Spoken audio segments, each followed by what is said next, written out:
अर्थमंत्री निर्मला सीतारामन यांनी 7व्यांदा 2024 अर्थसंकल्प मांडला आणि याच मोदी 3.0 सरकारच्या पहिल्या अर्थसंकल्पावर शरद पवार गटाचे खासदार डॉक्टर अमोल कोल्हे यांनी आपलं टीकास्त्र सोडलंय। जय शिवराय।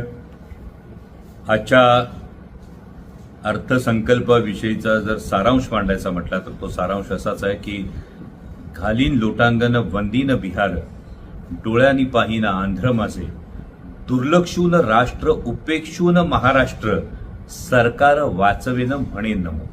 केवळ सरकार वाचवण्याची केविलवाणी धडपड आहे ज्या दोन कुबड्यांच्या आधारावर म्हणजे जेडीयू असेल किंवा टीडीपी असेल, या दोन पक्षांच्या ज्या काही मागण्या होत्या त्या पूर्ण करून, त्यांच्या मागण्या पूर्ण करून खैरात ही बिहार आणि आंध्र प्रदेशला देण्याचा हा प्रयत्न आहे। बिहारला आंध्र प्रदेशला निधी मिळतो याविषयी कोणालाही दुःख वाटण्याचं काही कारण नाही, परंतु त्याच वेळी